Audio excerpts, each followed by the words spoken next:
이번에 미국에서 같은 날 세 가지 신호가 동시에 나왔습니다. 백악관은 금리를 내리자고 했고요. 연준 안쪽에서는 오히려 금리를 더 못 내릴 분위기가 흐르고 있고요. 거기에다가 4월달 고용 보고서가 예상보다 훨씬 더 좋게 나와버렸습니다. 이 세 가지가 같은 방향이면 이야기가 간단하겠지만요. 정확히 반대 방향을 가리키고 있다 보니까 이런 상황에서 이번 영상에서 묻고 싶은 질문은 딱 한 가지입니다. 이 어긋난 신호의 한가운데 왜 리플이 서 있는 건지, 이 질문에 대한 답을 지금부터 차근차근 풀어드리도록 하겠습니다. 먼저 첫 번째 신호부터 살펴볼게요. 백악관에서 대통령한테 경제 조언을 해준 자리가 있죠. 거기 위원장으로 있는 사람이 케빈 헤셋이라는 분인데요. 이분이 최근에 한마디 했어요. 전쟁 때문에 올해 안에 금리 인하가 있을 거라고 본다. 이런 관점을 내비쳤습니다. 여기서 잠깐 멈춰가지고 생각을 해보셔야 되는 게, 보통 금리를 내릴 때 경기가 안 좋거나 사람들이 돈을 안 쓸 때입니다. 근데 이번에는 이유가 전쟁입니다. 이건 평소에 잘 붙지 않는 조합인데 백악관 안쪽에서 정치적인 이유로서 금리를 내려야 된다. 이런 분위기가 만들어지고 있다는 뜻이겠습니다. 그런데 같은 시기에 정반대 방향의 신호가 나왔죠. 월스트리트 저널이라는 미국에서 가장 영향력 깊은 경제 신문이 있는데요. 거기에 닉 티미라우스라는 기자가 있습니다. 그는 별명이 있는데 연준의 입입니다. 연준이 무슨 생각을 하고 있는지를 가장 정확하게 읽어내고 있는 사람이라는 뜻인데요. 이분이 최근에 분석한 내용은 이렇습니다. 미국 연준의 관심이 지금 고용에서 인플레이션 수치로 옮겨가고 있다는 말인데요. 쉽게 풀어보자면 이렇습니다. 지금까지 연준이 일자리가 줄어들면 금리를 내려서 경기를 살려야겠다라고 생각을 했었는데, 이제는 물가가 다시 오르고 있으니까 함부로 금리를 못 내리겠다. 이런 쪽으로 무게가 옮겨가고 있다는 뜻인데요. 여기까지 들어보면 이미 머리가 복잡해지죠. 한쪽에선 내리자라고 하고 있고 또 한쪽에선 내리기 어렵다라고 하고 있습니다. 그럼 도대체 누구 말이 맞는 걸까요? 이걸 결정해줄 결정적인 숫자가 그 와중에 발표가 됐어요. 미국에는 매달 발표하는 고용 보고서라는 게 있는데요.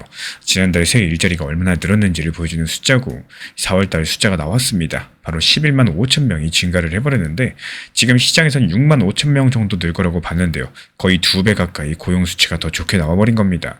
실업률도 4.3%로서 안정적이었고요. 이게 왜 중요할까요? 이 숫자가 좋게 나온다. 미국의 연준은 금리를 내릴 만한 이유가 약해지겠죠. 일자리가 잘 늘어나고 있다는 거는 경기가 멀쩡하다는 뜻이니까요. 또 반대로 이 숫자가 나쁘게 나왔었다면 백악관 입장이 힘을 받게 되었을 겁니다.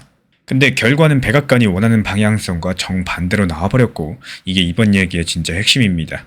정치권은 금리 인하를 원하고 있는데 데이터는 동결을 가리키고 있고 연준은 데이터를 따라가고 있다는 거. 다시 말해서 백악관과 시장 현실이 정면으로 부딪히고 있는 상황이죠.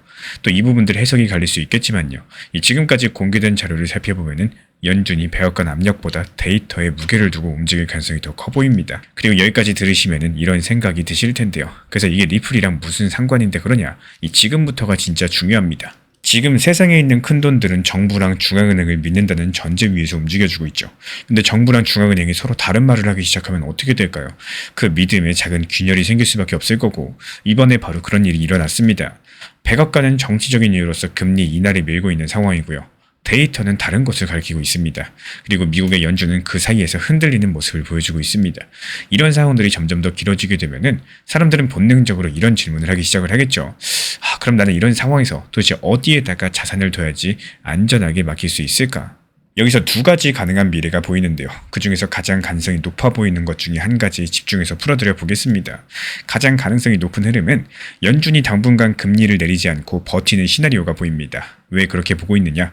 4월달 고용 숫자가 너무 잘 나와버렸기 때문인데요. 미국의 연준이 금리를 내리려면 경기가 안 좋다는 명분이 필요한데, 그 명분이 지금 데이터로 깨졌습니다. 게다가 인플레 같은 경우는 다시 올라올 위험이 존재하고 있기 때문에 연준의 입장에서 봤을 때 둘 다 금리 인하를 막는 이유겠죠. 백악관이 아무리 압박을 해도 연준은 자기 신뢰가 흔들리는 걸 가장 무서워할 겁니다. 그래서 정치적인 이유로 봤을 때 금리를 내렸다는 평가를 받으면 끝이겠죠. 그래서 적어도 가까운 시간 안에는 동결 쪽에 무게가 실리는 이런 흐름들이 가장 자연스럽다라는 거예요. 그러면 금리가 내려가지 않으면 코인 시장은 과연 어떻게 될까요? 보통의 사람들은 금리 안 내려가면 코인도 안 간다, 이렇게 생각을 하십니다. 근데 이게 단순하지가 않아요. 금리가 동결되면 시장 전체가 한동안 옆으로 가는 모습들을 보일 가능성이 높은데요. 그러면 어떤 일이 벌어지느냐? 진짜 쓰임새가 없는 코인부터 천천히 떨어져 나갈 겁니다. 또 반대로 실제로 어딘가에 쓰이고 있는 코인은 살아남을 수밖에 없겠죠. 시장이 옆으로 기면 길수록 이 차이는 더욱더 또렷해질 겁니다. 그래서 리플은 지금 결제 영역에서 시간을 쌓아온 토큰이에요. 은행과 은행이 돈을 주고받을 때 빠르고 저렴하게 옮겨주는 용도로서 만들어졌고, 그쪽에서 실제로 사용되는 사례들을 만들어 왔습니다. 이런 부분들 리플 홀더라면 익숙한 이야기겠지만 오늘의 핵심은 바로 이겁니다. 시장 전체가 흔들리는 시기에는 쓰임새가 있다는 사실, 그 자체가 자산의 무게가 된다는 거. 이 평소에는 다 같이 올라가고 다 같이 내려가니까 이 차이가 잘 안 보이시겠죠. 근데 통화정책에 균열이 생기고 또 시장이 옆으로 길게 기는 시기에서는 쓰임새 있는 자산과 그렇지 않은 자산이 각각 다른 길을 가게 되는 겁니다. 그리고 여기서 한 가지 더 짚고 가야 될 부분이 있습니다. 만약에 어떤 모종의 이유로 백악관이 결국 압박에 성공해서 금리가 정치적으로 내려가는 상황이 오면 어떻게 될 수 있을까요? 이건 가능성이 더 낮아 보이지만 무시할 수는 없습니다. 그렇게 되면 오히려 더 큰 일이 벌어지겠죠. 데이터랑 어긋난 금리 결정은 통화정책에 대한 신뢰 자체를 흔들기 때문에 신뢰가 흔들리는 시점에서 정부가 발행하지 않는 자산, 그러니까 비트코인 같은 자산이랑 결제 영역에서 검증된 토큰들이 대안적인 무게를 얻는 경향이 강합니다. 다시 말씀드리자면 어느 쪽으로 가도 리플 입장에서 봤을 때 완전히 불리한 그림은 아니라는 이야기겠죠. 다만 두 길이 같지는 않다 보니까 시나리오마다 속도랑 색깔은 다르게 될 겁니다. 여기까지 들어보시면 한 가지 의문이 드실 수 있어요. 그러면 지금 당장 내가 무엇을 봐야 되나? 여기서는 가격전망보다 훨씬 더 중요한 게 두 가지가 있습니다. 먼저 첫 번째가 다음에 나올 미국 물가지표겠죠. 인플레가 다시 올라오는 게 확인된다. 연준이 동결을 더 길게 가져갈 명분이 굳어질 거고, 그럼 백악관이랑 연준의 거리는 더욱더 벌어지게 될 겁니다. 그리고 두 번째는 백악관 쪽에서 나오는 추가 발언의 톤입니다. 캐비넷의 위원장이라거나 비슷한 자리에 다른 인사들이 더 강력하게 인하를 압박을 하는지 아니면 톤을 낮추는지, 이게 시나리오 분기를 가르게 된다는 거고, 이 두 가지만 추적하셔도 큰 그림에서 길을 잃지 않으시게 될 겁니다. 우리 구독자분들이 특히 주목하셔야 될 부분도 있는데요. 우리는 업비트라는 거래소에서 리플 거래가 상당히 활발한 시장에 살고 있습니다. 미국 통화정책에 균열이 생기고 또 글로벌 자금이 결제 인프라 쪽으로 무게를 옮길 때 그 흐름이 가장 빨리 비치는 곳 중에 하나가 바로 한국 시장인데요. 그래서 미국에서 나오는 발언이랑 데이터를 단순한 해외 뉴스로 흘려들으시면 안 된다는 거예요. 우리 시장 가격이 가장 빠르게 반영되는 신호이기 때문에 결국에 미국의 백악관은 금리 인하를 원했지만요. 4월달 고용 11만 5천 명이라는 숫자가 그 명분을 약하게 만들었고, 또 연준은 데이터 쪽으로 무게를 옮기고 있는 상황입니다. 이 어긋남 자체가 통화정책에 대한 신뢰의 균열을 만들고 있는 상황에서 그 균열의 자리에서 결제 영역에서 시간을 쌓아온 자산이 의미를 갖기 시작을 할 겁니다. 그래서 가장 가능성이 높아 보이는 흐름은요.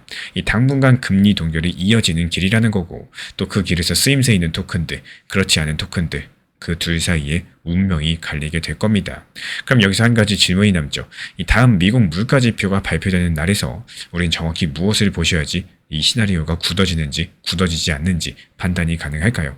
그 이야기 다음 영상에서 이어가 보도록 하겠습니다. 제가 너무 귀에 피가 나도록 자주 말씀드리고 있지만요. 내가 잘 모르고 또 무리한 매매 습관보다는 오히려 내가 잘 알고 있는 그냥 업비트, 빗썸, 여기서 현물 매매로서 운영하시는 게 가장 좋은 시장이다라는 말씀을 드리고 싶습니다.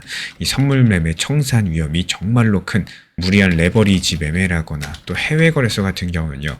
내가 아차 하는 순간에 갑자기 회복이 불가능해질 정도로 청산당해서 투자금이 영원이 되는 경우가 정말 많습니다. 지금 시장이 내가 어렵게 느껴지는 가장 큰 이유 중에 하나가 뭘까요? 너무 리플 XRP만 바라보고 있기 때문에 이런 것도 있겠지만요. 이 업비트, 빗썸, 알트코인들을 한다라고 해가지고 무리한 타점, 추격 매수가 아니라 효율적으로 이 비중 조절하셔가지고 천천히 욕심보다는 내 것을 만드는 매매 습관들을 키워나가셔야 된다. 그래야지만 충분히 효율적인 시장이다. 이렇게 느껴지시게 될 겁니다. 제가 안내드리는 정보 커뮤니티에서도 업비트, 빗썸, 현물 매매로서만 말씀드리고 있기 때문에 필요하신 분들께서만 말씀해 주시면 입장 안내 도움 드리도록 하겠습니다. 구독과 좋아요만 눌러주시고 지금 보이는 번호로 문자 신청 남겨주세요. 최근에 시장이 너무 답답하다 보니까 정보방 입장에 대해서 문의 주시는 분들께서 많아지셨어요. 먼저 제일 중요하지만요. 제가 안내드리는 모든 정보방은 업비트, 빗썸, 현물 매매로서만 안내 도움 드리고 있습니다. 지금 화면에 보이시는 번호나 혹은 댓글 링크에 있는 신청란을 통해서 신청 주시면은 안내를 도움 드리고 있고요. 이 세 가지 방 중에 필요로 하신 방을 체크해서 신청 주시면은 필요로 하신 방에 맞춰가지고 입장 안내 드리고 있습니다. 먼저 리플 전용방 같은 경우에 리플에 대한 중요 이슈, 그리고 리플에 대한 단기 저점과 단기 고점, 중장기적으로 보는 중요 타점 같은 핵심 내용에 대해서 안내드리고 있기 때문에 영상 시청해주시는 우리 구독자분들께서 리플이라는 코인이 장기적으로 좋다라는 건 알고는 있지만 현재 같은 시장에서는 많은 답답함을 느끼시는 분들께서 정말로 많이 계실 거라고 생각을 합니다.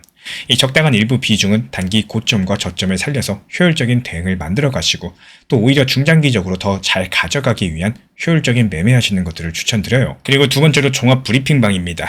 장기적으로 보기에 좋은 코인들과 현재 시장 흐름에 대한 중요 시장 이슈들, 브리핑 내용이나 리플에 대한 방향성, 락업 해제 일정과 여기에 따른 움직임들에 대해서 안내드리는 종합적인 방이다. 이렇게 생각해 주시면 되겠습니다. 그리고 마지막으로 단기 종합방 같은 경우는 말 그대로 단기 종목들에 대한 타점을 안내드리고 있는 방입니다. 이 단기 종목은 말 그대로 단기 종목답게 접근을 하셔야 되는데 욕심으로 인해서 타점을 너무 높게 잡아가지고 수익 실현을 못하거나 아니면 눈치 보기 매매를 하다가 이렇게 수익 실현의 기회를 놓치셨던 기억이 있으신 분들 지금 시장에서 정말 많은 상황인데요. 항상 비중 조절이 중요하고요. 매수와 동시에 목표 타점을 걸어 놓으면서 현실적으로 봤을 때 내 것으로 만들어서 마침표까지 잘 찍는 게 단기 매매의 핵심이다 생각을 해요. 단 여기서 중요한 거. 아무리 내가 좋아하고 시기가 좋고 스스로 괜찮다고 판단하셔도 몰빵 매매는 정말 위험하기 때문에 매번 말씀드리는 비중 조절 원칙 매매로 접근하시는 게 가장 중요합니다. 끝으로 항상 말씀드리고 있지만요.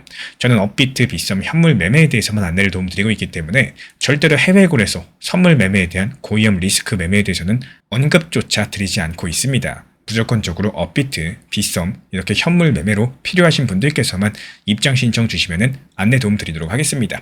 이 빠르게 가는 것보다 중요한 건요. 꾸준하고 길게 가는 게 더 중요한 투자 시장이다. 이렇게 생각을 해요.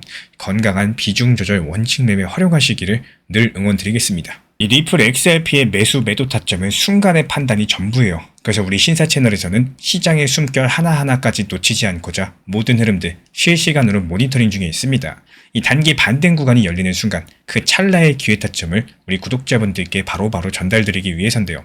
우리 신사 채널을 이미 구독해주신 분들 중에서 실시간 커뮤니티방 참여를 원하신다면 지금 보이시는 번호로 문자 남겨주시면 되겠습니다. 이 혼자서 불안하게 바라보는 시장이 아니라요. 함께 흐름을 읽고 움직이는 경험들을 선사해 드리도록 하겠습니다. 제가 안내해드리고 있는 코인 신사 채널 멤버십 전용방에 대해서 짧게 설명드려 보도록 하겠습니다. 리플, 암호화폐 시장에 대한 중요한 이슈, 그리고 브리핑이나 시장의 흐름에 대한 전문적인 분석 내용 설명과 함께 차트상의 기술적 분석, 온체인 지표와 투자 심리에 대한 내용들을 같이 안내 도움 드리고 있고 가장 중요한 투자 심리를 컨트롤하기 위해서 포트폴리오의 구성에 대한 노하우, 투자 심리 컨트롤에 대한 내용도 같이 안내 드리고 있습니다. 코인 신사 스터디 멤버십 가입하신 분들께서는 아래 번호 혹은 신청 링크 통해서 남겨주시면 제가 연락드리고 있고 안내 설명과 함께 신사 채널 리플 전용 멤버십 방에도 입장 안내 설명드리고 있습니다.